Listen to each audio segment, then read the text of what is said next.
sur Facebook. C'est comme ça que j'ai commencé. Et après, j'ai quelqu'un qui gère tout. Voilà. Et rêve top.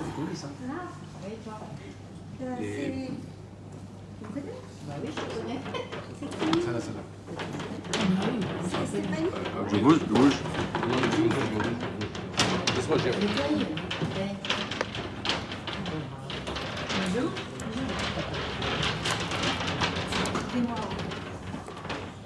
On vous excuse.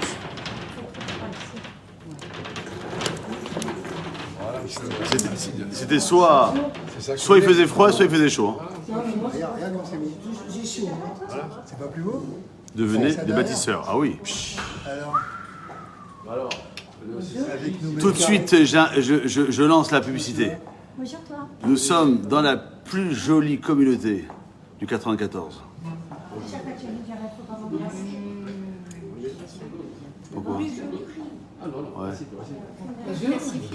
Parce que moi, comment je connais un peu la communauté? Parce qu'on a à chaque fois que je viens ici, je rappelle l'historique.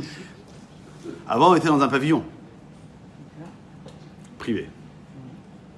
Et après, moi je suis parti, ils se sont agrandis au coin de la rue, c'est ça?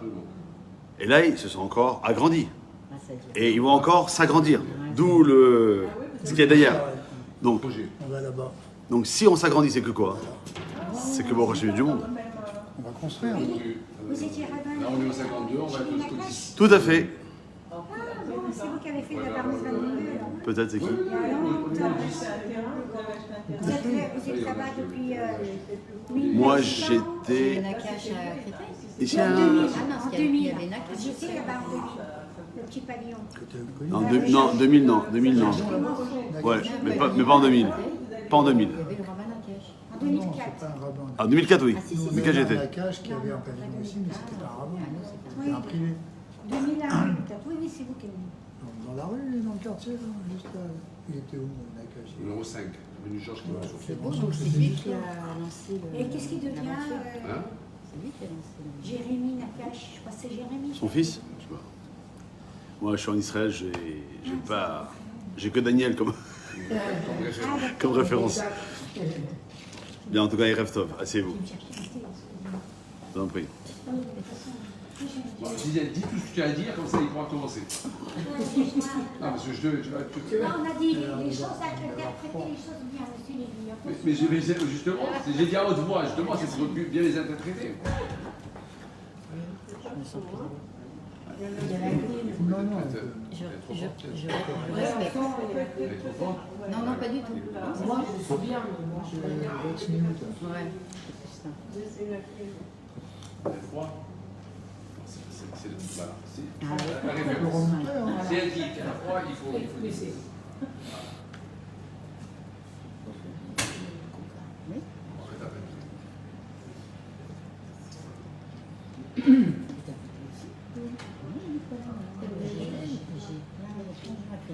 C'est vrai que ça commençait là. Je sais pas encore. Non, on n'a pas tout compté. On va commencer à creuser peut-être en septembre, en octobre. On est bon, quoi. On a les plans, on a l'architecte, Tout l'argent. on a presque tout. Si les gens veulent bien régler ce qu'ils ont promis, on est bon. On a vendu 114 mètres carrés. 114. 114. Sûr. Moi, je pensais qu'on vendait 60. Donc vendre 114, pour moi, c'est incroyable. On a compté une centaine de familles. Vendre 114, c'est fou. venir là, ici. Oui. On a inscrit les fidèles sur des petites, Ah oui, parce que c'est juste là, c'est vrai. des petites étiquettes comme ça pour ceux qui ont pris un décart. Il y a 3 mètres de ça, remplis. Ça va, j'ai baissé quand même, non? Oui, ça va. Il faut donner le Et temps. vous voulez vous mettre là? Non, je me mets là, tu sais. Ah, mais non, parce qu'elle a cuit, mais ça lui fait. Ah, d'accord. Elle va être là, elle va être là. Il va te mettre, je change la place avec elle. Comme ça. Tu mets là, mais qu'elle veut se mettre là. Allez-y, allez-y. C'est sûr, hein. La sagesse. Parce que quand elles sont majoritaires. Quelle Bien. sagesse. On va vous laisser poser les questions. Il y a Chassid et Chacham. Parce que moi, je suis pas Raham du tout. Moi, je Mais m'appelle Chassid, c'est si. tout. Bah, Chassid, c'est forcément Raham. Allez, on y va. Bon, tu m'as rassuré. Erev Tov.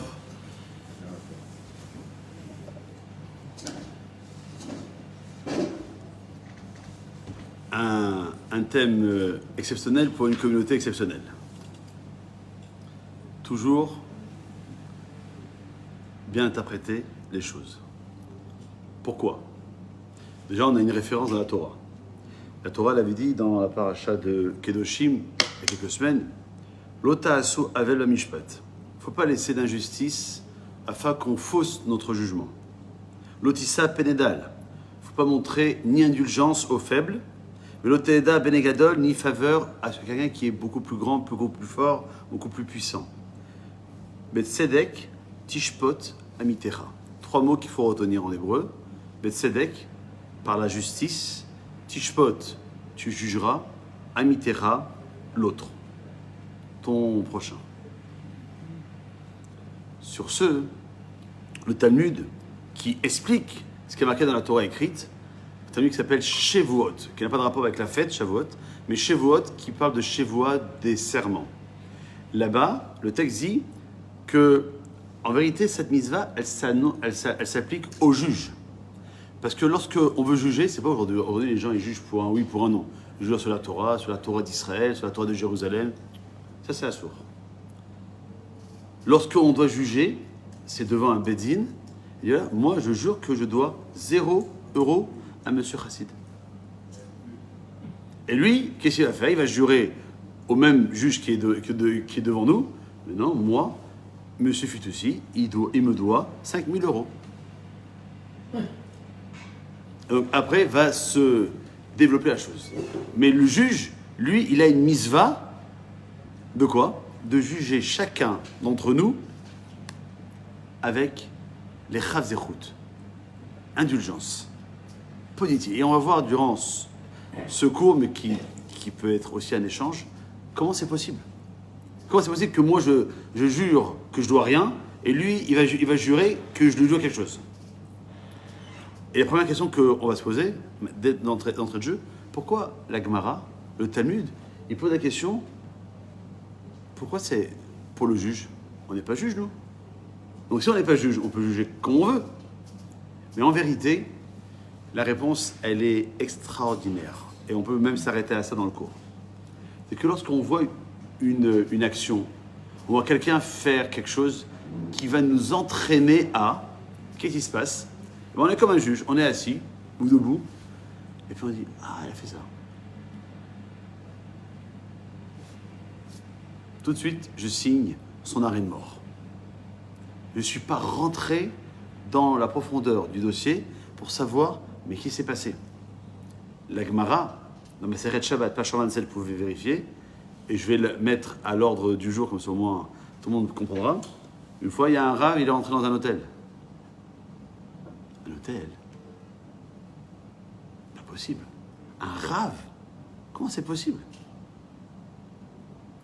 Il est rentré, au bout d'un quart d'heure, il est ressorti. Donc un quart d'heure, on pourrait dire, il a eu le temps de faire la faute, et il ressort, personne ne l'a vu, chez les Traot.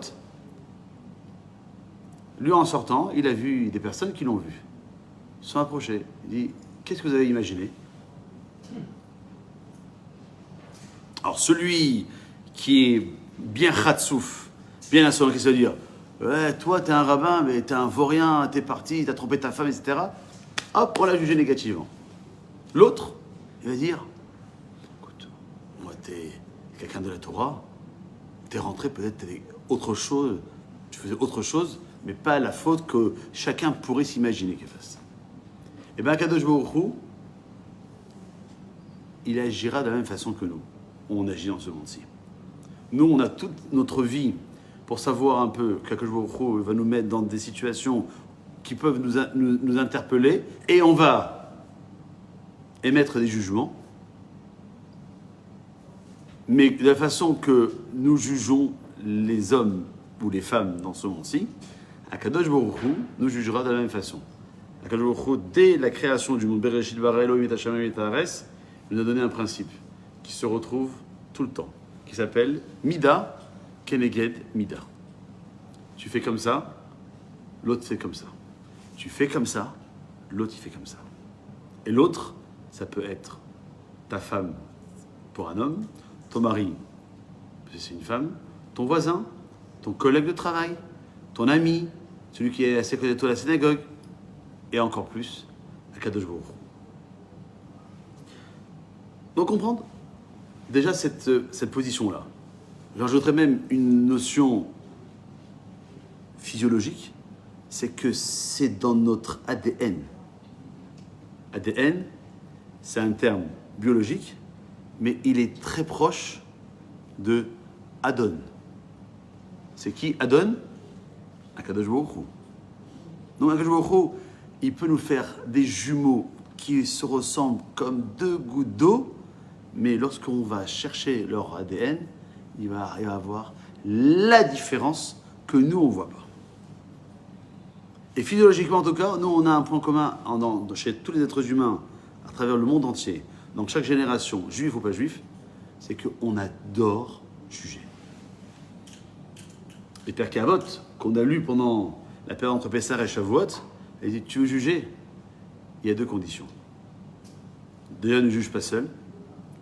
Et deuxièmement, tu ne peux juger que positivement. Alors que tu juges seul et tu juges négativement, t'es foutu. Oui? Je veux dire que quand quelqu'un est tout seul confronté à quelque chose qu'il voit, quand je me suis assis, il pense à s'expert. Et la personne, elle pense mal de cette personne-là. Elle dit oui, elle la juge. Et puis dans sa tête, il y a dit ah non, stop, il y a des Tserara qui me dit que je juge mal cette personne. Donc elle se dit dans sa tête non, non, c'est pas ça. Est-ce que c'est un jugement ou pas? Vous avez compris, je me suis mal exprimée. Je veux dire par là que je suis là, j'ai vu un truc et je juge mal cette personne-là. Bah ouais, et je me dis, tiens, il y a mon Tserara qui me dit qu'il est en train de me faire chier. Alors vous me donnez, Donc je dis non, je ne suis pas d'accord. vous me donnez la perche pour continuer. Hein? Vous me donnez la perche pour continuer. Il y a un rav qui s'appelle le Maharal de Prague. Il a écrit quelque chose sur ça. Il a dit que lorsque on veut juger, il y a deux moteurs qui se mettent en marche. Le premier moteur, c'est le moteur rationnel. Tu vois quelque chose, tu dis, bah, s'il est rentré à l'hôtel, c'est pas pour aller prier. Tu veux prier, va à une synagogue. Mais non, il est rentré à la synagogue pour chercher un fidèle. Pourquoi penser tout de suite Ça, c'est rationnel, logique, cartésien. Deuxième, c'est le côté émotionnel. Le côté émotionnel, ça veut dire que ça va être à travers cette notion d'ego. Est-ce que mon propre ego, il est assez satisfait, ou bien je veux toujours essayer de voir qu'est-ce qui est plus important, moi ou l'autre. Lorsque je juge quelqu'un négativement, c'est qu'il y a un sentiment de supériorité que je veux dresser par rapport à lui. Sinon, pourquoi je veux le juger négativement? En travaillant sur notre ego, et donc travailler notre anava, notre modestie, on va essayer toujours de trouver des raisons qui vont permettre d'arriver à un jugement positif. Et Hachem agit de cette façon. Si Hachem devait toujours nous juger négativement comme nous on le fait, on ne serait pas là. Alors on laisse tomber le tableau qu'il y a derrière. C'est pas possible. Donc quoi? On veut être mieux qu'Akadosh Baruch Hu? On dit quoi en français? On veut être plus royiste que le roi? Et Hachem, c'est le roi des rois de tous les rois. Donc, nous, on a un travail à faire. Et chaque mitzvah qu'Akadosh Baruch Hu nous a donné, elles ne sont que du positif pour nous. Et cette mitzvah-là, c'est fait partie des 113 mitzvot, de juger l'autre positivement, eh bien, ça doit nous être que du bonus. Malheureusement, on vit dans une société de communication intense, et que la moindre photo qui va passer, la moindre vidéo, le moindre message, le moindre mot qui va être placé dans un réseau social, on ne va même pas réfléchir. On fonce, comme un taureau. Paf. Et le Maharal de Prague, il va justement nous donner cette possibilité-là. Alors comment il est possible de juger favorablement une personne lorsque son acte semble véritablement répréhensible? Alors le Maharal de Prague répond qu'en général, le jugement favorable, il est celui qui révèle la vérité. C'est pour ça qu'on a parlé du juge. Parce qu'un juge dans un bédine, dans un tribunal rabbinique, il est là pour trouver la vérité.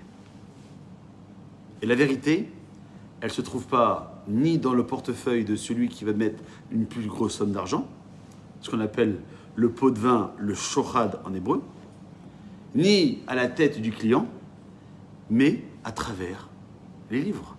Un dayan, c'est une personne qui a étudié pendant de longues années des parties de la Torah, de la Halacha, pour pouvoir être en phase que lorsque un jour il y aura un jugement à prononcer, eh ben, il soit dans la même lignée que si Akadosh Baruch Hu était présent dans le Bédine. D'ailleurs, le Midrash dit que lorsqu'il y a un jugement qui est donné, qui se fait selon les critères de la Halacha, de la loi, eh ben, Hachem, il est là. Et c'est pour ça qu'on a toujours dans un Bédine un chiffre impair. 3, c'est ce qu'il y a actuellement. C'est parce que s'il y a 2, l'autre il dit 1, l'autre il dit B, on fait quoi? Alors que un chiffre impair, donc 3 par exemple, bah, on suit la majorité. S'il y en a 2 qui ont dit A et 1 qui a dit B, il ne peut pas avoir C. Donc ce fait, eh ben, on suivra le A, même si on pourrait penser que le B a raison.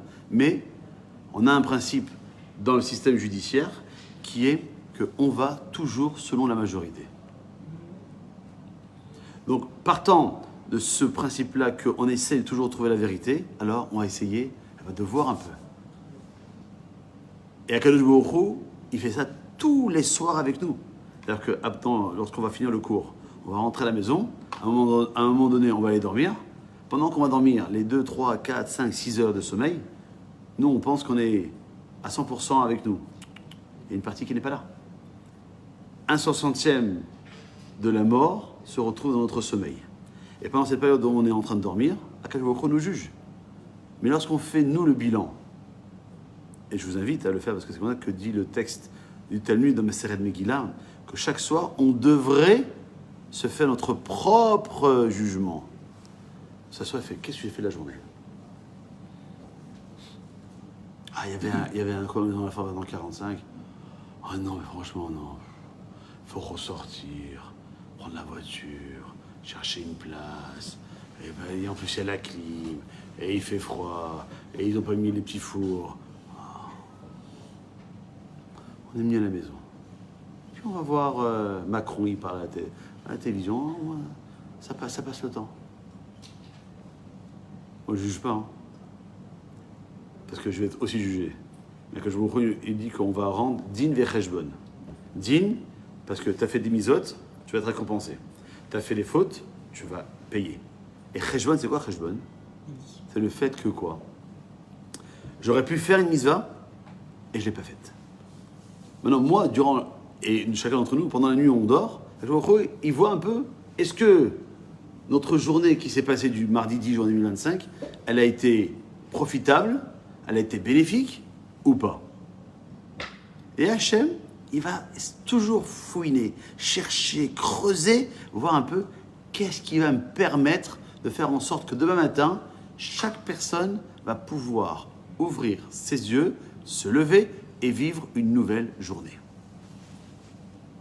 Il n'est pas beau le bon Dieu? Et nous, qu'est-ce qu'on lui rend? Des claques. Aussi fortes que Brigitte.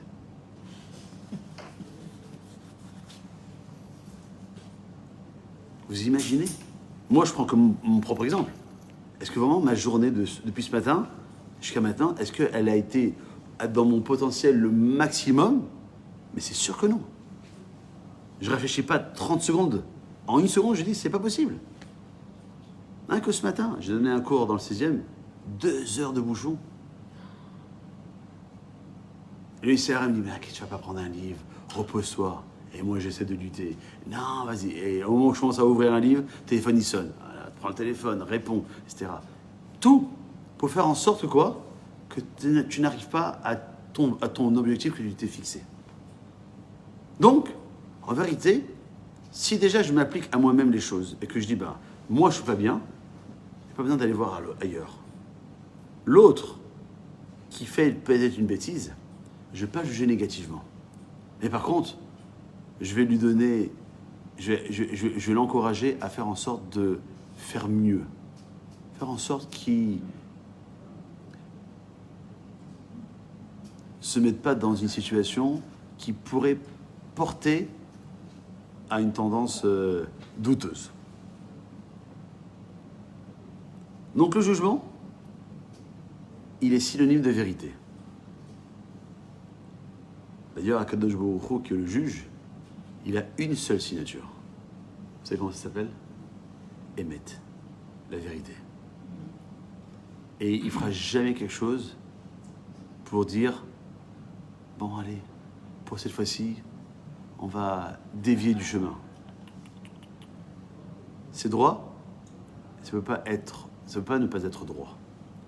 Sinon, c'est-à-dire que toute la Torah qu'il y a dans ce beau Echal, et qui est la même dans toutes les synagogues de France et de Navarre et du monde entier, eh ben, n'ont plus de raison qu'on ouvre le Sefer Torah et qu'on lit, puisque ce n'est pas la vérité.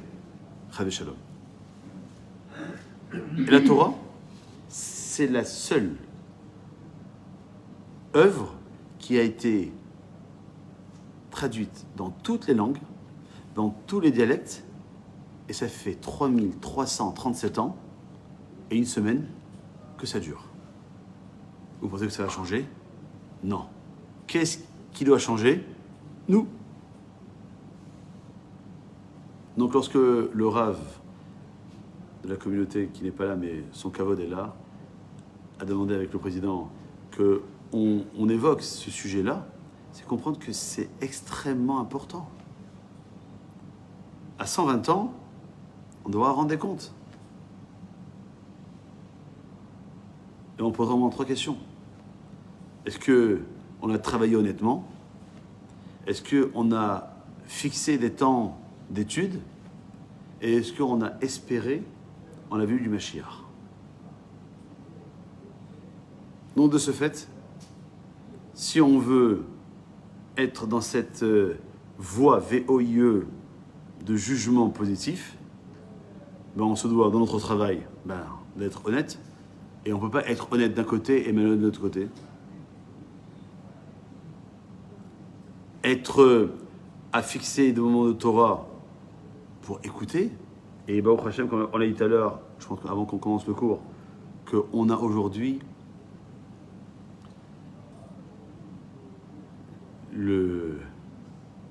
la variété de cours sur Internet, sur les réseaux sociaux, en français, des livres traduits, sur tous les thèmes. Donc quelqu'un va dire, non, j'ai pas trouvé le cours que je veux. C'est de mauvaise foi. Dis que tu veux pas apprendre. Je préfère ça. Pourquoi je dis, moi je préfère ça et qui je suis pour ça? Parce que au moins, tu te dis, moi j'ai envie de vivre ma vie comme je le veux. Et donc ce fait, bon alors, on peut parler ni de ça, de ce thème-là, ni d'un autre thème, parce que en réalité, rien t'intéresse. Mais la Torah, elle est là uniquement pour nous donner, comme je disais tout à l'heure, que du bien. C'est ce que dirait David Ameller dans le Teilim, je crois que c'est 34, Ta'amou, goûtez, Ur'u, et vous verrez quoi? Ki tov Hashem, que Dieu, il est bon. Et Dieu, il est bon. Dieu, il n'y a pas quelque chose qui nous fait, dans notre vie familiale, conjugale, avec nos enfants, professionnelle, et même spirituelle, qui soit un moment d'angoisse. Si on a une angoisse, c'est qu'on n'a pas d'émouna. D'émouna, 2 fois. Lorsqu'on a la émouna, tout va bien. On est dans la simcha. Donc lorsqu'on est dans la émouna, on est dans la simcha, tu vois quelqu'un qui, a priori avec tes yeux, bizarre faute, tu vas même pas penser qu'il faute. Tu vas lui trouver un argument qui fera que il fait quelque chose de bien. Malgré tout, il y a des gens qui fautent. Il faut les juger comme tels. Heureusement qu'on faute. Et si on juge bien les gens qui fautent, c'est pas juste pour ceux qui fautent pas. Déjà, qui on est nous pour pouvoir juger quelqu'un qui Mais faute? s'ils ont fauté réellement. D'accord, mais qui on est? Qu'ils aient fauté Mais réellement. déjà, il faut savoir, vous savez, la semaine dernière, dans la paracha de Nassau, on a évoqué la femme sota. C'est quoi la femme sota? La femme qui est soupçonnée d'adultère. Soupçonné. Ok? Qu'est-ce qu'il faut pour que son adultère soit authentifié? Il faut qu'il y ait 2 témoins qui la voient en train d'avoir une relation avec l'homme. C'est compliqué, hein? Ouais. C'est compliqué. C'est pour ça que, on dit, puisqu'on a un doute, alors on l'amenait à Yerushalayim. Imaginons qu'elle avait été à Netanya, à Yerushalayim. Il n'y a ni train, ni bus, on va à d'autres chameaux, hein. Donc ça prend du temps. Donc elle a le temps de réfléchir. Est-ce que véritablement elle a fauté ou elle n'a pas fauté? Et personne ne peut dire, même son mari ne peut dire, non, tu vas te tromper, c'est fini. Non, hey, calme-toi, Coco, calme-toi. Il y a quelqu'un qui peut savoir. Il y a qu'elle, Ah oui. et encore, même ça, oui, mais elle pourrait aussi le dire juste pour titiller son mari.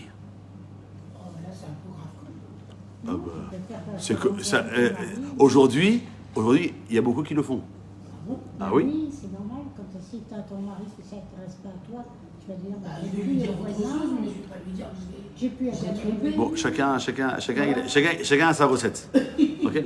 En tout cas, il y a assez de temps pour que la femme puisse réfléchir. Et personne ne peut, même lorsqu'elle va arriver à Yerushalayim devant le Kohen Gadol, le Kohen, il ne peut pas dire, ah, t'es venu pour ça? Allez, ça suffit, j'en ai marre. Toute la journée, il n'y a que ça. Allez, il y a bien une qui va exploser. Parce que soit elle boit, son ventre gonfle et elle explose, et donc c'est clair, elle a fauté. Soit elle boit, il ne se passe rien, juste son ventre va prendre une forme de femme enceinte et elle va devenir maman dans les 9 mois. Donc quoi? Et ça, d'où c'est venu cette notion de la femme sota? Ben Yosef, avec la femme de Potiphar. Où la femme de Potiphar lui a arraché les vêtements. Il s'est sauvé. Et elle, Mesroba, qu'est-ce qu'elle a fait? Elle a pris du blanc d'œuf, qui a la même texture que le spermatozoïde. Elle dit voilà, regardez son vêtement. Regardez, elle a voulu me violer, regardez.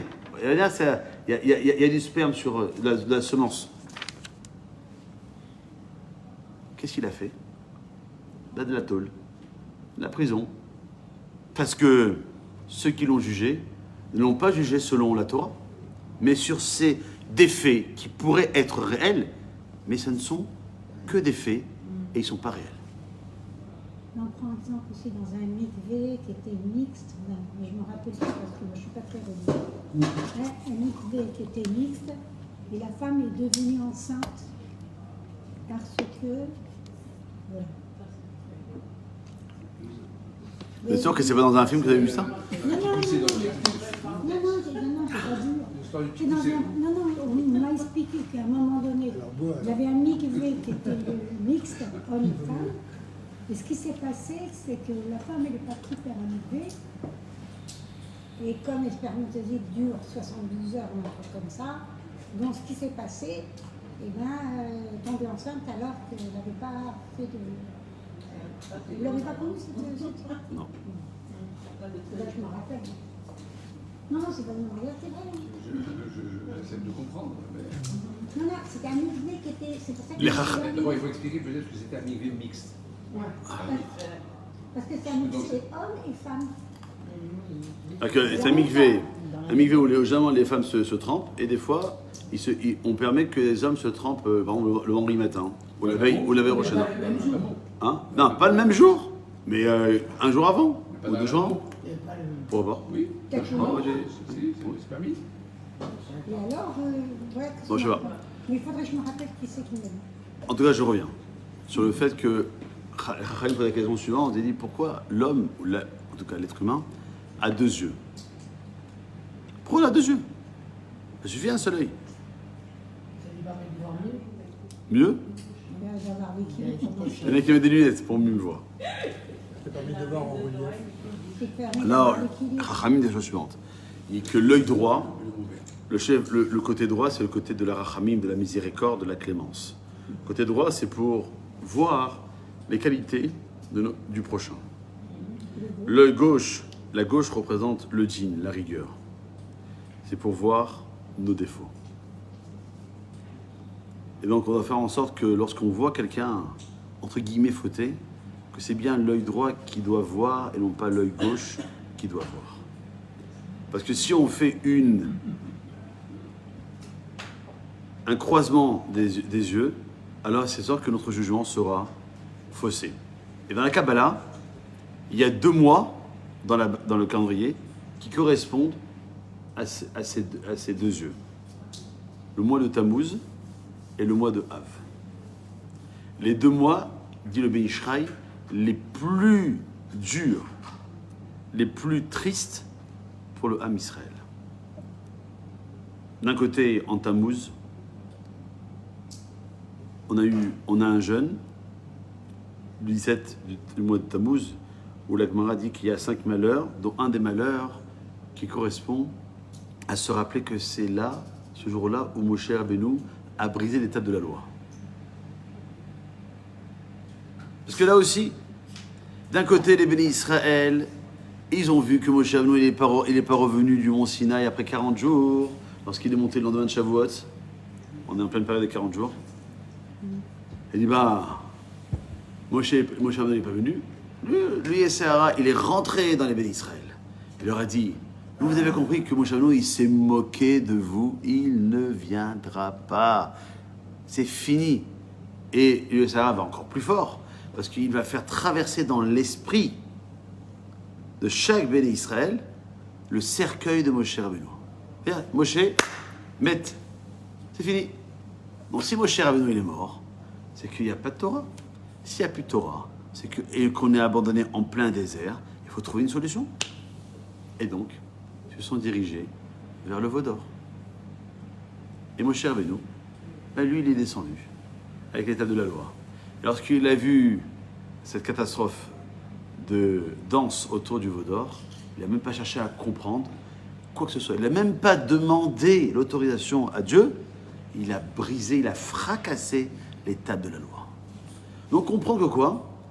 Que dans tout ce maudit spectacle du 17 Tammuz, personne n'a vu ce qu'il fallait voir. Et donc, on paye. Parce que, à l'époque de la création du monde, l'être humain était prévu qu'il soit immortel. Adam et Chava ont fauté, la mort est arrivée sur terre. Akadosh Baruch Hu a donné une seconde chance. Lorsque Akadosh Baruch Hu a donné la Torah au mont Sinaï, la mort a encore une fois redisparu. Et lorsqu'ils ont fauté avec le Vaudor, la mort, elle est revenue. Et depuis, elle dit, maintenant, j'y suis, j'y reste.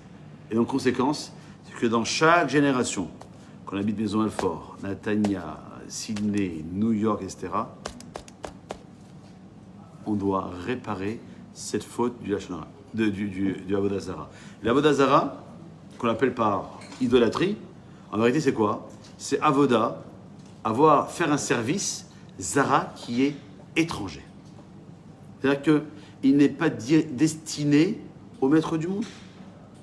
Et donc, dans chaque génération, dans la nôtre aussi, on a plus qu'une seule Avodah Zara à notre, malheureusement, je dirais pas actif, mais passif. Le mois de Av va connaître un malheur qui va être répété, celui de la destruction des 2 temples. Le premier temple, il a été détruit pour 3 raisons.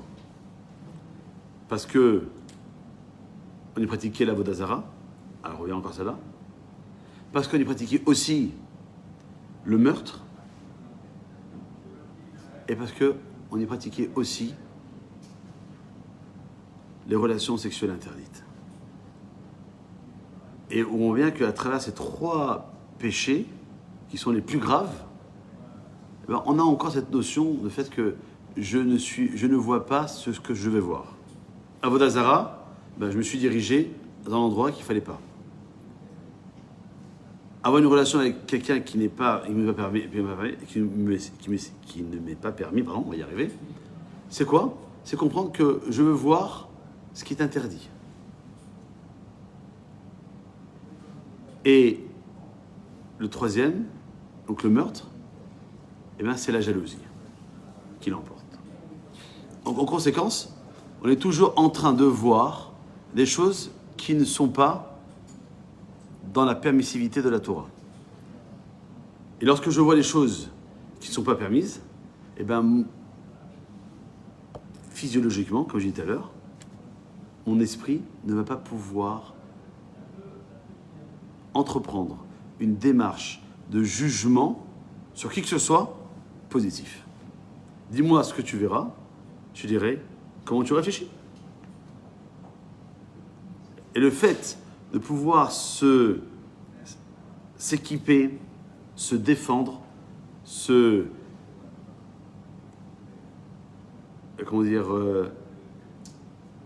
avoir beaucoup plus d'armes à notre actif, nous permettra un petit peu de ne pas tomber dans ces 3 fautes qui ont provoqué la destruction du premier temple.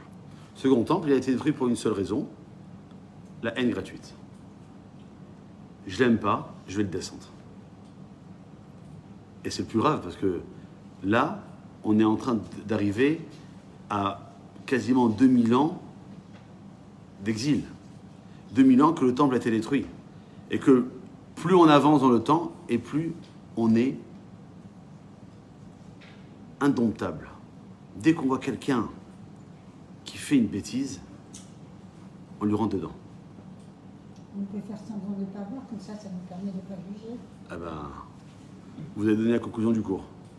Le Baal Shem Tov, il dit de toute manière, quand on juge quelqu'un négativement, ça veut dire qu'on l'a chez nous. Quelque chose de négatif. Si on voit quelque chose de négatif chez quelqu'un, ça veut dire qu'on l'a chez nous. On le reconnaîtrait pas si on ne le voyait pas chez d'autres. C'est pour ça que tout à l'heure il a dit notre cher ami que si on voit quelqu'un fauter, on doit juger. Ben non. Parce que pour juger, on doit être dans la position de ne pas être critiquable sur nous-mêmes. Quelqu'un qui ne fait pas Shabbat. Il dit, pourquoi tu fais pas Shabbat? Il dit, pourquoi tu fais Shabbat, toi? Quoi? Bien sûr, je fais Shabbat, je fais mon kidouche, je vais à la synagogue. Mais tu sais que tu as une seule misa positive du Shabbat et tu en as 39 négatives. Tu penses qu'on fait attention à tous les détails? Pas évident. On ne peut pas critiquer quelqu'un qui ne fait pas Shabbat parce qu'on n'est pas à sa place. Moi, je ne fais pas Shabbat, je ne sais pas non plus. Moi, je suis toute seule à Shabbat. Donc, je ne vais pas faire. Je n'ai pas rigolé au mur, toute seule. Non, je ne fais pas Shabbat. Bon, je ne sais pas si c'est un bon justificatif. Non, c'est pas un bon justificatif. C'est pour expliquer que dans la vie, il ne faut pas. Par exemple, il y a des gens, excusez-moi de dire ça, des gens des religieux qui font Shabbat et après tu trucs. Et excusez-moi, mais on ne peut pas juger. C'est pour ça que dans la vie, il ne faut pas juger. Il y a une différence. Quelqu'un qui va vous entraîner à faire Shabbat. Ah oui, mais ça n'existe pas. Je vais juste finir ma phrase. Après je vous laisse réagir. Mais quelqu'un qui vous dit faites Shabbat, c'est pas un jugement. Essaye. C'est vous entraîner. Goûte. Pardon? Faire Shabbat. Goûte au Shabbat. Tu connais pas si tu. Utilisez le terme que vous voulez. Mais vous n'avez pas fait Shabbat. Et moi aussi, je n'ai pas fait Shabbat. Ça n'existe pas. Pourquoi? Parce qu'il y a des halakhot qu'on ne veut pas connaître. Il y a des halakhot qu'on n'a pas compris. Et des halachot qu'on a oubliés. Donc, ce fait, on ne peut pas être Shomer Shabbat à 100%. Et pendant que le Shabbat, il revient toutes les semaines, afin de pouvoir nous donner la possibilité de dire, eh bien, la semaine dernière, j'ai fait comme ça Shabbat. S'améliorer. Et bien, Shabbat, ça, je vais faire encore mieux. Shabbat prochain, encore meilleur. Dans la Torah, il faut savoir une chose. Le tout ou rien n'existe pas. Ça, c'est une invention purement humaine pour que les gens qui ne font rien se justifient. Ah non, non, moi, si je fais, c'est tout. Sinon, je ne fais pas. C'est n'importe quoi. Ça n'existe pas. Pardon? J'ai une petite Shabbat, je fais le merci et je fais mon vin de Shabbat à la fin. Voilà. Tu fais quand même. Eh bien, il faut avancer encore. Tu viens à la synagogue. Et le fait de vous dire... Et le fait de... Pardon? Je viens Tu viens à la ici, synagogue. D'accord? Mais le je ne fait... peux pas m'empêcher. Le fait de vous dire... Le fait de vous dire... Mais vous pouvez faire mieux, c'est pas un jugement. C'est juste vous motiver à dire que le Shabbat, comme nous on l'a compris, parce que je viens aussi d'une famille traditionnaliste, qu'est-ce qu'on faisait à l'époque? Moi, j'avais 7-8 ans. Bah ok, qu'il y ait le vendredi soir, mais avec la télévision allumée. La télévision allumée. Oui, Claire Chazal, elle était avec nous au Kiddush. c'est le dimanche. Hein. Non, vendredi soir aussi. Revenez. C'est le journal. Le week-end, La télé. À l'époque, c'était trop jeune. Je sais pas. Maintenant, il y en a qui sont restés comme ça pendant des décennies. Et puis il y en a qui disent, et quand même, est-ce que je peux être un peu plus intelligent ou pas? Bon, je vois que vous ne voulez pas être plus intelligent, parce que vous hochez de la tête. Non, c'est intelligent. Mais on peut être plus intelligent. Il faut être bête. Il faut être plus intelligente. On peut être plus intelligent, mais on peut faire des choses, comme on dit dans la Torah, fait, et après tu comprendras. On peut être un peu bête, on fait, puis après on comprend. D'accord? Mais le délai entre faire et après comprendre, c'est combien de temps? Maximum. Non, mais comme le délai entre le moment où je fais et le moment où je vais comprendre, c'est combien de temps? Parce que lorsqu'on a 10 ans, je peux comprendre qu'on ne peut pas tout comprendre.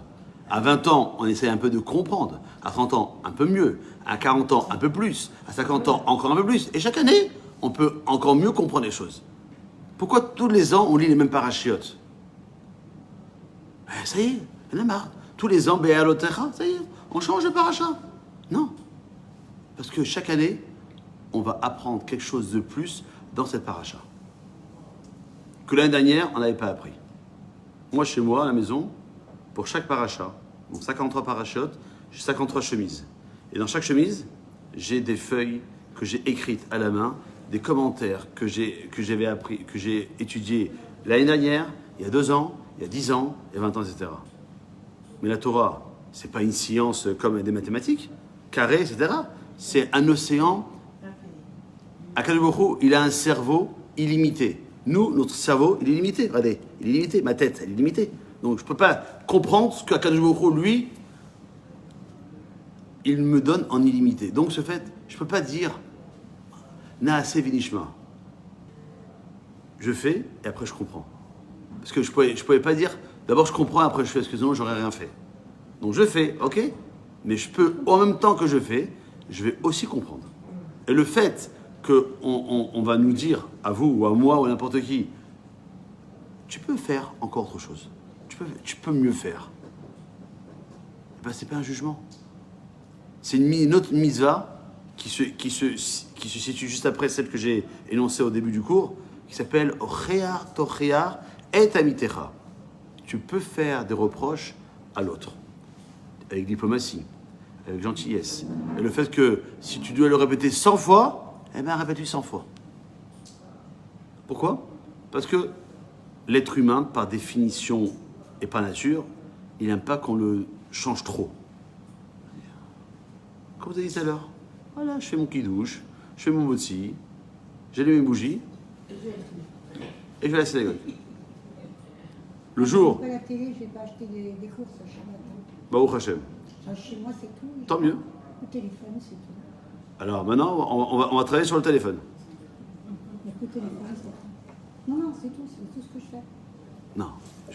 Moi, si vous, je peux pas parler parce qu'on est en cours public, mais si vous voulez, en 1 heure, je vais vous dire que vous ne faites pas que le téléphone. Et c'est pas un jugement, c'est parce que. Je n'aime pas la télévision. Mais je vous dis, parce Oui, que c'est la lumière. La lumière. lorsque vous sortez, vous ne portez pas. Ah oui, oui, oui. Bah oui, je suis obligée parce que normalement, quand tu sors de chez toi, comme vous n'avez pas dit plus à vous, donc quand on sort de chez soi, même si c'est Shabbat, il doit avoir ses papiers sur soi parce qu'on ne sait jamais qu'il y a avec quelque chose. Donc il faut toujours avoir sa carte vitale avec soi. Ah bon? Bah Ah oui. oui? Donc, Où c'est marqué ça? mais on ne sait jamais s'il y a quelle personne elle a un accident, quoi que ce soit, comment qu'elle fait. Waouh, Si elle a une perte de mémoire.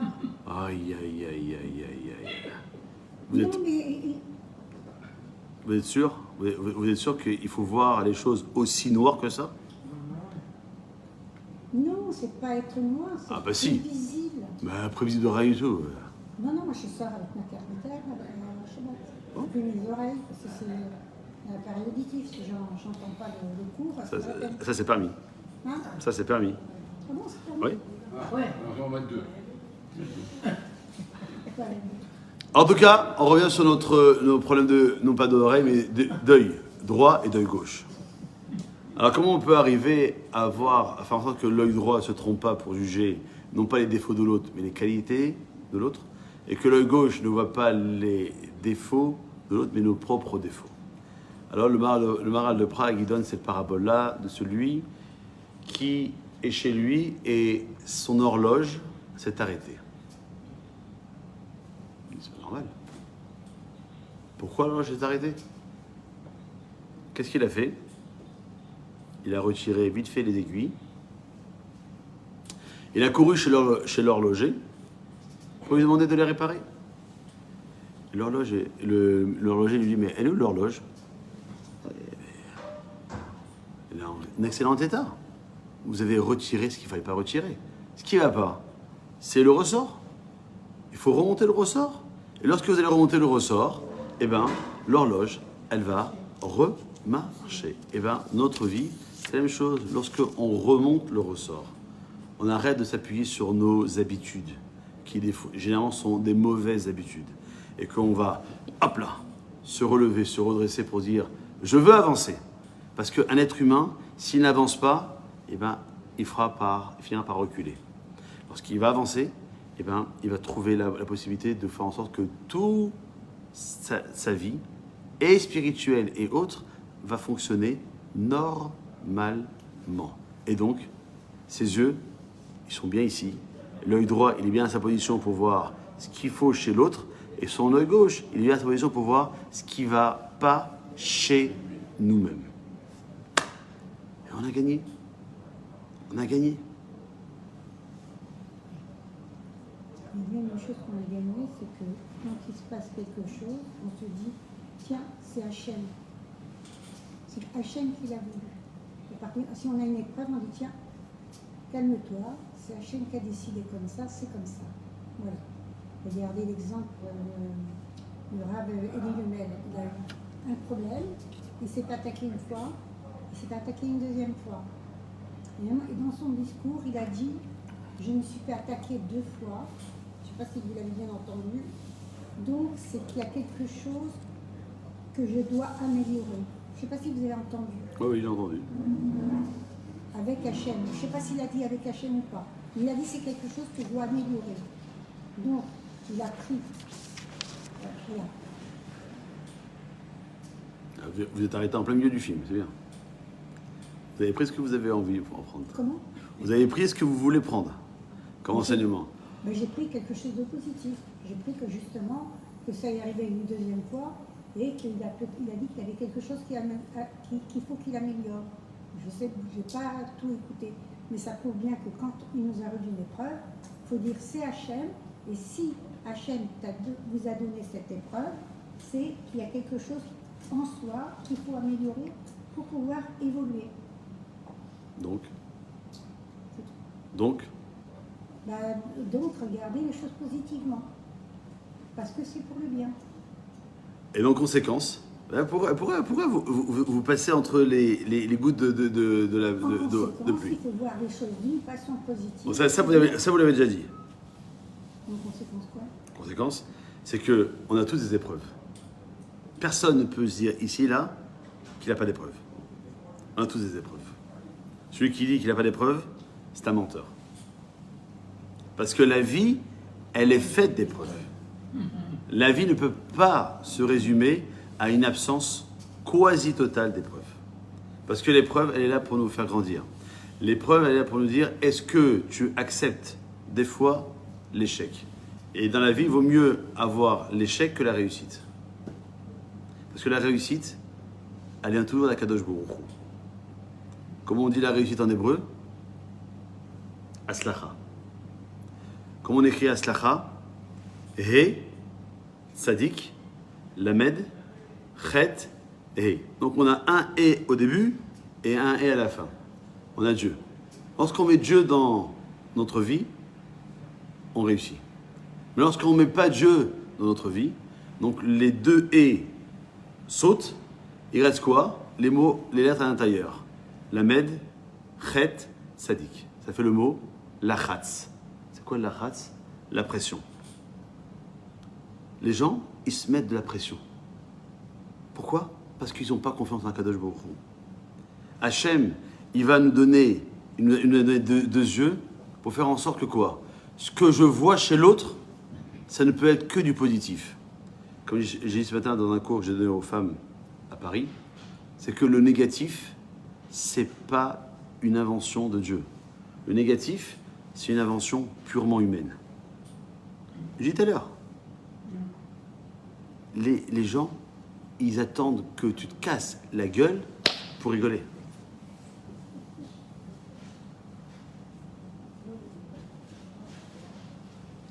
L'exemple le plus bateau, hein, c'est lorsque vous avez le rabbin qui lit la paracha, il va faire une erreur, tout le monde va sauter dessus. Mais Chabad, va lire. Ah non, moi. Alors pourquoi tu réagis avec, comme ça, dureté?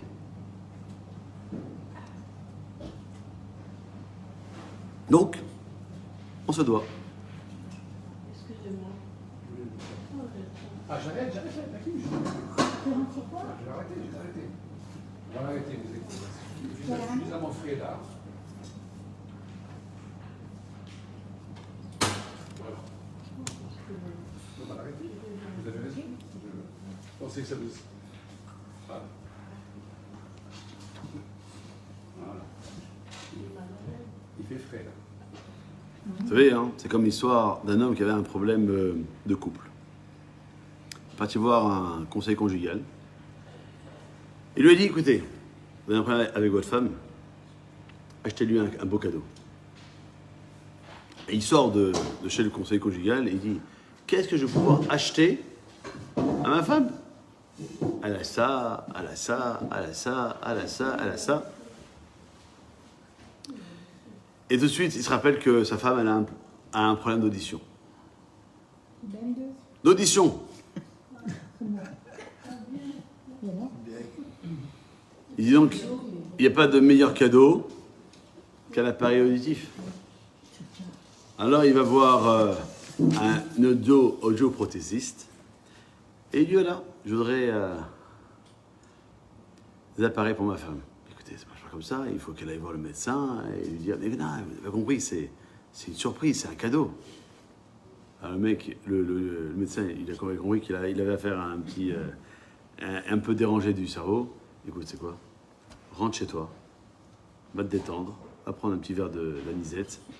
Et si Dieu veut, tu vas réfléchir à ce que tu es en train de dire et ça ira mieux un peu plus tard.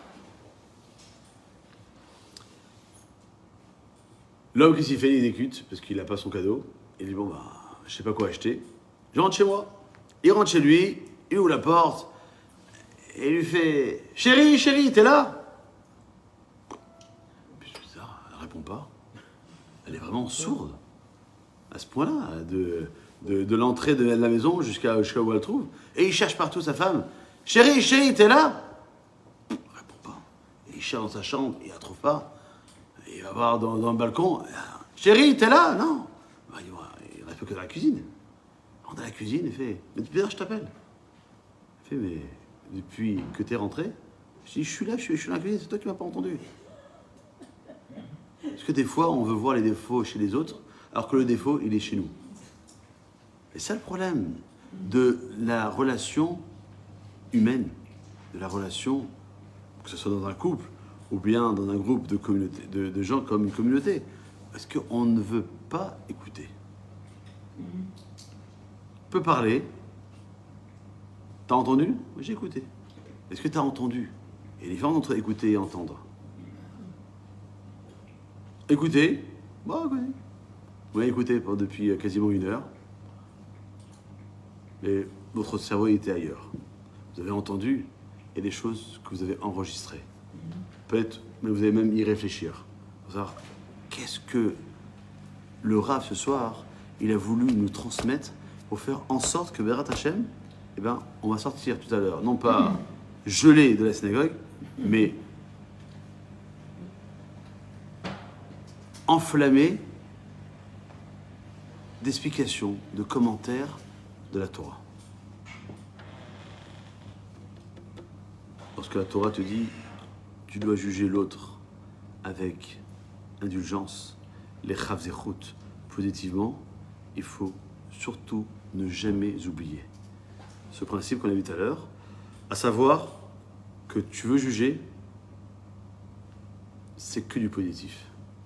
Si tu veux juger négativement, tais-toi. Parce que les conséquences, elles risquent d'être fâcheuses, et pour toi, pour ta famille, et pour l'ensemble du Ham Israël. Et honnêtement, on n'en a pas besoin. On n'en a pas besoin. On a assez de problèmes comme ça pour en rajouter. Celui qui se dit, moi là, ça va aller, faut exagérer, c'est un suicidaire. Il n'y a pas plus ingrat que les Juifs. Pas moi qui le dis, hein. C'est la Torah. Am keshe oref. Et on ne se fait aucun cadeau. Et comme disait mon maître, le raciste de Grumoli Bracha, on n'a même pas besoin d'antisémite pour ça. On se débrouille très bien nous-mêmes. Entre nous, on peut se faire la guerre pour... Quoi? T'as commencé le kidouche sans moi? Toi? Tu m'as pas invité à la mariage de ton fils? Là aussi, tu te dis, si j'ai pas été invité, peut-être. Il n'a pas d'argent. Quoi? Mais il a invité l'autre. Mais peut-être que l'autre, il a quelque chose de plus fort avec lui qu'avec toi. Oui, et pourquoi? Donc, on revient sur tout à l'heure, la jalousie. Donc, tous les traits négatifs, tous les défauts que chacun d'entre nous peut avoir, et heureusement qu'on les a parce qu'on n'est pas parfait, eh bien, on se doit de travailler dessus justement pour s'en débarrasser. Et comme on peut pas se débarrasser de tout en même temps, alors, chaque jour qu'on nous donne, c'est un lot de bénédictions. Ce lot de bénédictions, eh bien, il nous permet à chacun d'entre nous de pouvoir voir les choses différemment.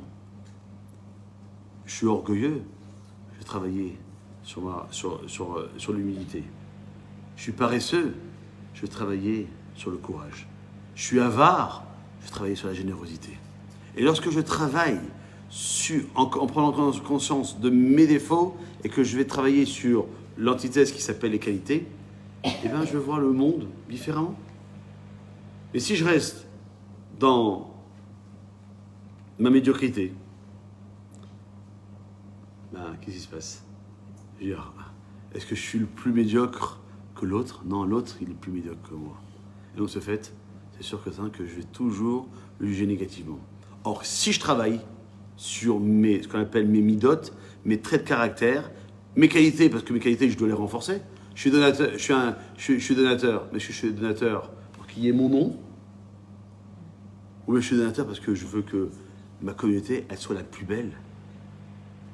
Et pas pour qu'il y ait mon nom, mais uniquement pour le kavod Hachem. Ni pour le président, ni pour le rabbin, mais pour Hachem. Le président, si demain il veut partir, ben il part. Le rabbin il veut partir, il part. Mais Hachem, on lui a fait une maison, il bouge pas.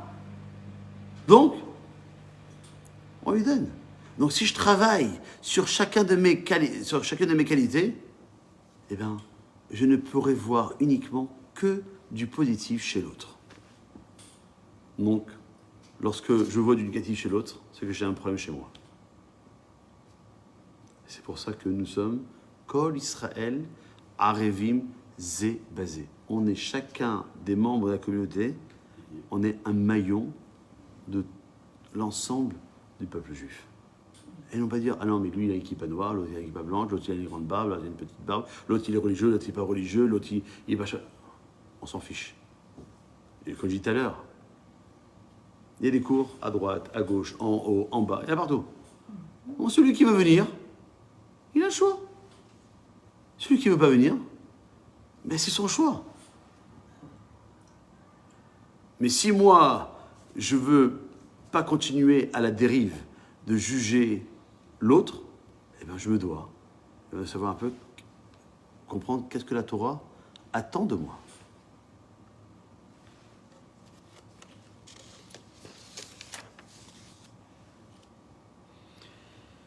Je terminerai avec cette histoire qu'on raconte dans Maseret Shabbat. Quand il y avait un homme, il venait de la Galilée. Galilée, c'est dans le nord d'Israël. Et il a travaillé chez un propriétaire de terre dans le sud pendant 3 années. Après 3 ans, la veille de Kippour, il lui dit, écoute, demande mon salaire. Voilà, ça y est. J'ai travaillé pendant 3 ans. Je peux rentrer Bessimcha chez moi. Ma femme va être contente. Je vais lui apporter de l'argent, des cadeaux pour mes enfants, etc. La famille va être contente. Donc c'est fait. J'aurai rempli mon rôle. Et le propriétaire dit, j'ai pas d'argent. Alors, l'employé lui fait, ok, t'as pas d'argent. Si tu veux, tu peux me payer même en me donnant une bête, un animal, une vache, etc. J'en ai pas. Bon, t'as pas ça, tu peux me donner au moins des fruits. Il y a plein de fruits dans ton jardin. Je peux pas. T'as pas chez toi des coussins, etc. Au moins que je puisse les vendre quelque part et au moins j'aurai un peu d'argent pour passer à la fête. Et il dit non, j'ai pas. Par bredouille, il dit comment je vais faire avec ma femme? Je vais me faire éclater. 3 ans. Il rentre chez lui, il a fait quelque chose. J'ai essayé, je vois, en fait je me suis fait avoir. Non? C'est monté la Kadosh Baruch Hu. On va pas s'énerver. Ce soir c'est Kippour. Hachem, il n'oubliera personne. Kippour passe. Comme tout le monde sait, 4 jours après, Sukkot passe. Et après la fête de Sukkot, le fameux propriétaire du Sud, il vient voir son ex-employé. Et il lui dit, moi j'ai une question à te poser. Lorsque je t'ai dit que j'avais pas d'argent, tu m'as cru? Il dit oui. Comment? Il dit peut-être que tu avais donné trop de maaser à la synagogue et tu n'avais plus d'argent. Et lorsque je t'ai dit que j'avais plus d'animaux, tu m'as cru? Oui. Comment? Et peut-être à l'époque du Beth Amikdash, tous les premiers Elul ont donné le maaser Behema. Quelqu'un qui avait un troupeau. Entre une année et l'autre année, il avait, il a eu 10 naissances de moutons. Il donnait un mouton au Beth Amikdash. Et j'ai donné en maaser. Et lorsque j'ai dit j'avais pas de fruits, tu m'as cru? Oui. Parce qu'à l'époque du Beth Amikdash, tous les fruits, ce qu'on appelle les bikurim, les prémices, on les apportés au Beth Amikdash. Et lorsque je t'ai pas dit que j'avais pas de coussins, tu m'as cru? Oui. Et comment? Peut-être tu t'es dit, les coussins ils sont tellement beaux, je vais les offrir au Beth Amikdash. Alors le propriétaire il dit, tout ce que tu as jugé, c'est la stricte vérité. Eh bien, je te souhaite qu'Akadosh Baruch Hu te juge de la façon que tu m'as jugé, parce que là, tu m'as vraiment bluffé. Encore une fois, on peut voir le verre à moitié vide ou à moitié plein. On peut se dire, ouais, mais comme j'ai travaillé 3 ans, Akadosh Baruch Hu, encore une fois, il n'oublie personne. Si on a la Emouna, alors on peut dormir tranquillement. On n'a pas besoin de se dire, est-ce que véritablement, comment je vais faire demain matin? Est-ce que avant Shabbat, je dois sortir avec ma carte d'identité, ma carte vitale? Hachem, il n'oublie personne. Et si vous voulez vous renforcer, mangez du pain tous les matins, par exemple. Comment? Mangez du pain tous les matins. Parce qu'après, vous ferez Birkat Amazon. Et là-bas, c'est marqué dans la première bracha, Baruch ata Hashem, Azan et Akol. Akadosh Baruch Hu, il nourrit tout le monde. Vous imaginez la phrase? C'est une bracha. Hein. Donc, c'est-à-dire qu'on ne peut pas dire une bracha comme ça en l'air. Azan et Akol. Akadosh Baruch Hu, il oublie personne. Il est 22h15 maintenant à Maison Alfort. Il est 23h15 en Israël. Il est 14h à New York. Il est 4h du matin à Melbourne. Il est partout. Et il fait attention que chaque être humain, juif ou pas juif, hein, peu importe, c'est des créatures d'Hachem. Chaque être humain, il a son lot de bénédictions qu'il doit recevoir. Donc, nous, on a un avantage, c'est qu'on est le peuple qu'il a choisi il y a une semaine lors de la fête de Shavuot, parce qu'on a reçu la Torah. Eh bien, on ne peut pas dire, j'ai reçu la Torah, maintenant, je la laisse enfermer, et puis on verra Simchat Torah pour ressortir avec, danser, etc. Non, non. Chaque jour qui passe, c'est une occasion que les goyim rêvent. Ils rêvent. Hein. Ce rêve, aujourd'hui, il est transformé en haine de toutes les nations du monde sur nous. Et ça ne date pas du 7 octobre. Ça ne date pas de la Shoah. Ça ne date pas d'avant. Ça date de 3337 ans. Parce qu'on a accepté la Torah. Comment s'appelle la montagne sur laquelle on a reçu la Torah? Sinaï. Dit la Gemara, pourquoi Sinaï? Parce que Sina, la haine des Goyim, est descendue sur terre. Contre nous. Donc, on a deux choix à faire. Soit je juge négativement, et je peux juger négativement, et l'autre, et pourquoi pas Dieu? Dieu, tu vois comme ça, tu nous as donné la Torah, et on n'a que des problèmes. Tout le monde entier, il nous en veut. La Grande-Bretagne, l'Espagne, la France, tous.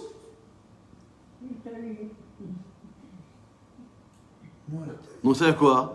C'est-à-dire que vaut mieux ne pas être juif. Ou sinon, on regarde avec un bon œil et on se dit, Hachem, il ne veut pas nous détruire, il ne veut pas nous remplacer, il nous a donné la Torah, il nous a donné un mode d'emploi, à nous de le mettre en pratique. Plus on attend, plus ça sera difficile. Plus tôt on réagit, mieux ça sera pour bien et pour nous, individuellement, et pour tout l'homme Israël. Donc, vous parlez de Mashiach.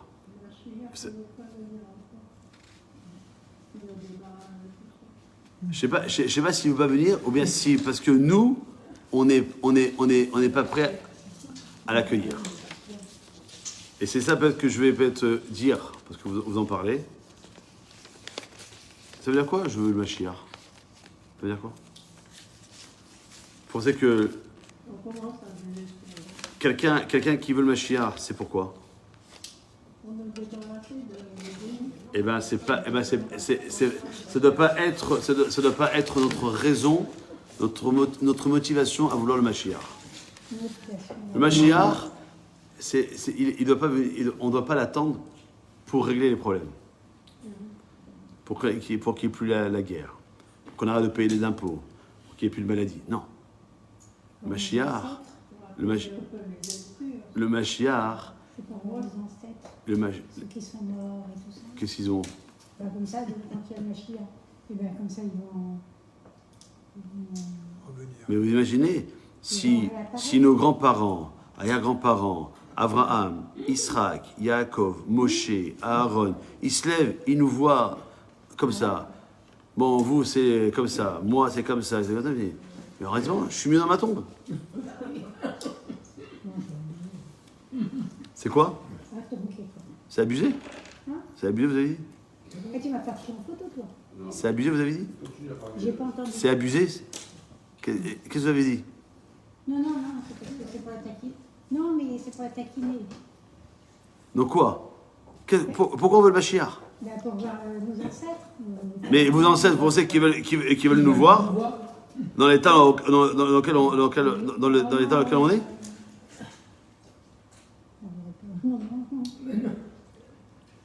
Qu'est-ce qu'ils sont devenus? Vous savez, Une catastrophe. nous, oui, on est une catastrophe, oui. Ah oui, ça je peux vous l'assurer. Ah oui, oui, sur tous les plans. Sur tous les plans. Donc on a deux possibilités. Soit on se réveille, soit on reste comme ça.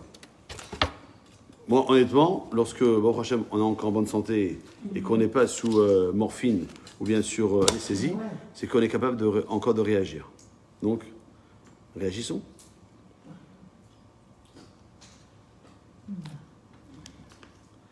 Mais la fainéantise, elle prend le dessus.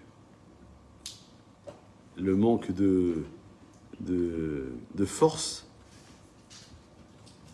peut nous amener à penser que, et à dire et à réagir que, pas on laisse comme ça l'eau couler. Lorsqu'il y a une inondation, est-ce qu'on va faire comme les idiots, de prendre un seau et de jeter l'eau à côté, l'eau va revenir, ou bien d'essayer de faire en sorte que cette inondation, elle stoppe? Et bien nous, on doit faire comme ça. On a eu l'époque du déluge, et pourtant, la génération les plus perverses qu'il y avait à l'époque. Et pourtant, quand je vous ai dit, je l'arrête.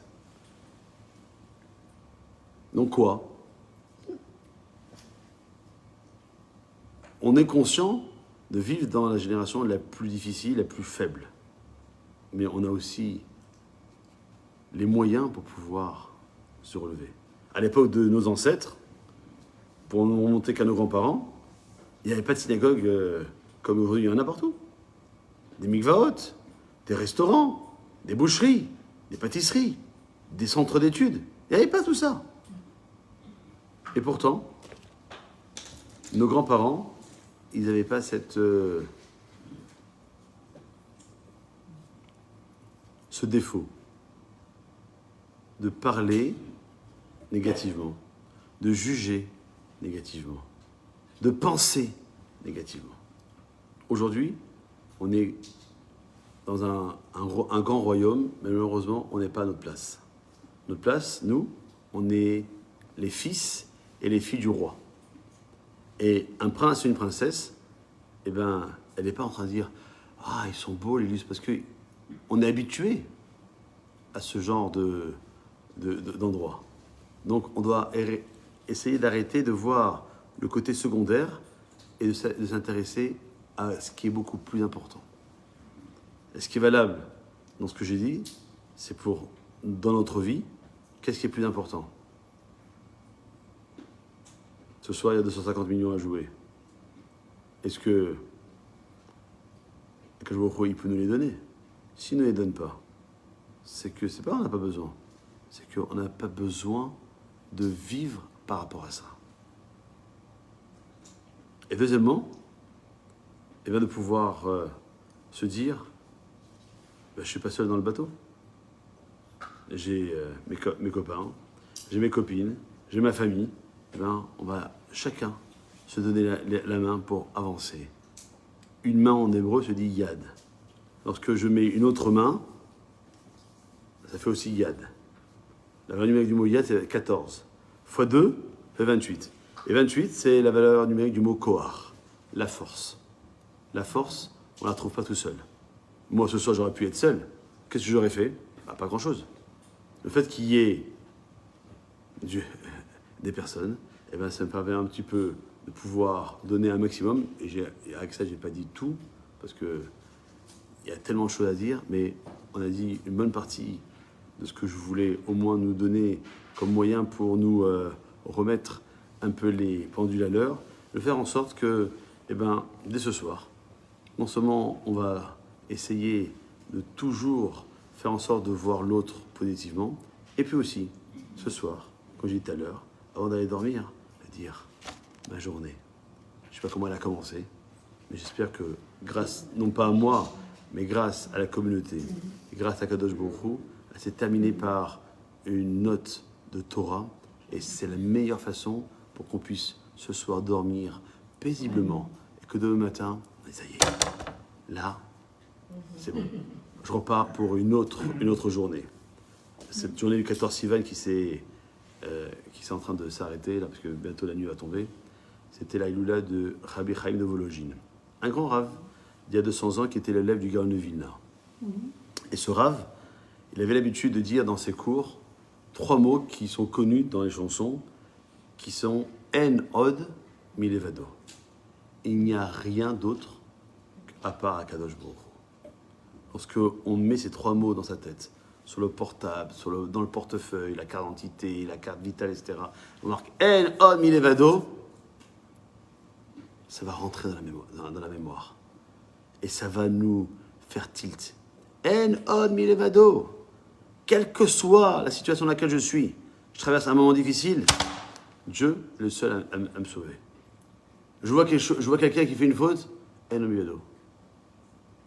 Dieu, c'est le seul qui sait pourquoi cette personne est en train de faire quelque chose qui, à mes yeux, est une faute, mais Hachem. Il envoie ses émissaires pour que chacun avance à son rythme, chacun avance avec les flashs que Dieu va lui donner afin que chacun d'entre nous puisse avancer. C'est la seule bracha, mais elle est magnifique, que l'on peut émerger pour marquer la fin du cours. Et si vous avez des questions, des remarques, vous êtes toujours les bienvenus.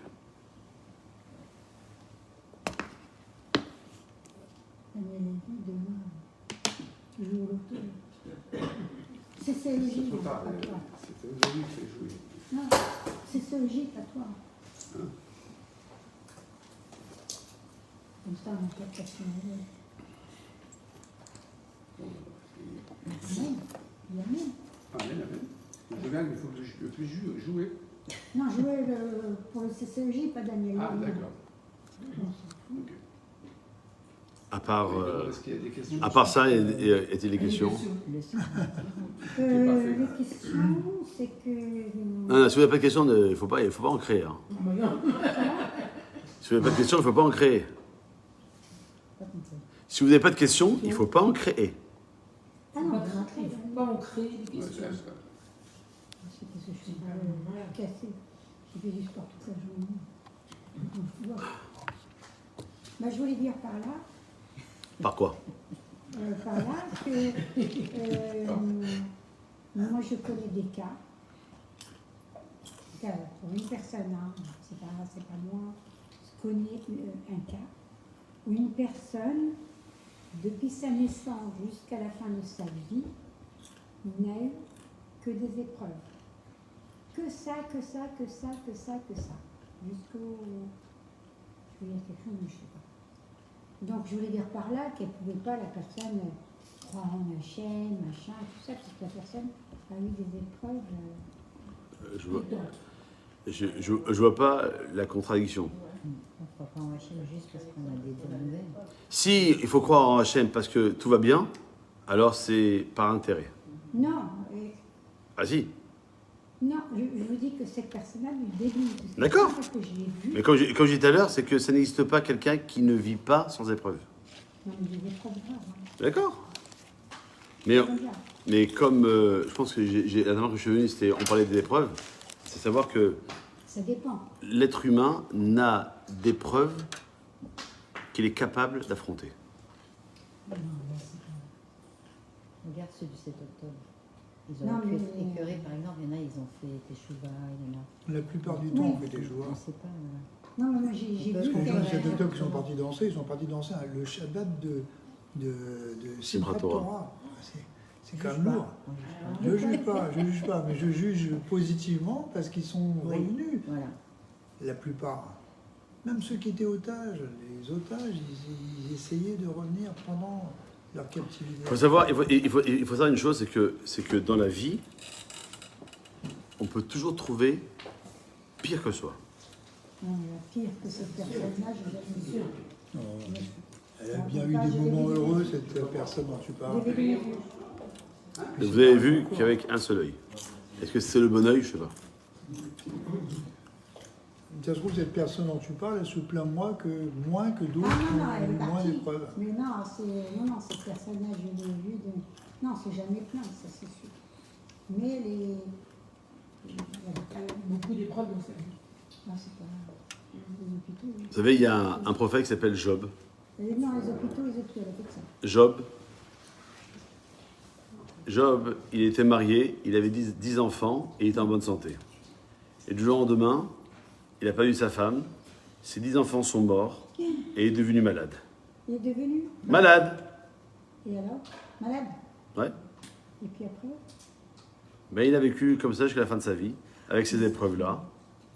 Et il a dit la chose suivante. Il a dit, en hébreu, Ma itonen Adam chai. De quoi un homme vivant pourrait-il se plaindre? T'es vivant? C'est essentiel. Ah non, c'est horrible, ça. Non? Bon. Ça y est, au fond. On avait retourné ça. hein. C'est bon. Je pense que aussi c'est dur, c'est de voir quelqu'un qui fait quelque chose qui est pas bien. Mais on peut pas déjà le critiquer, mais c'est d'essayer d'approcher sans de faire de remontrances, sans de faire des réflexions qui peuvent les blesser, et de pouvoir les aider à essayer de les changer dans un en faisant le détournement sans de faire de réflexion. Ça, je pense que c'est le plus dur. Comme j'ai dit tout à l'heure, c'est que lorsque on est amené à vouloir faire une remontrance à quelqu'un, elle ne peut se faire que lorsqu'on veut faire la mitzvah correctement, uniquement que lorsque c'est fait avec diplomatie. Si c'est pour dire espèce de rachat, pourquoi tu fumes Shabbat, c'est sûr qu'on est passé, mais plus qu'à côté de la mitzvah. Ouais, c'est comme par exemple quelqu'un moi je connaissais quelqu'un qui faisait rien du tout dans la religion, puis à Pessah, il ne voulait rien faire. Et ma mère, à chaque fois qu'il y avait quelqu'un qui était tout seul, on le ramenait à la maison, pour le jour de fête. Ça, c'était... Et moi, je l'amenais tout le temps au jour de fête, à la maison, Et Shabbat, et machin, c'est pas mon copain. Et donc, finalement, il a quand même avancé. Il y a un autre aussi que j'ai rencontré, c'est des amis que j'ai rencontrés. Il avait changé, il avait un nom juif, il a changé pour un nom catholique. Et après,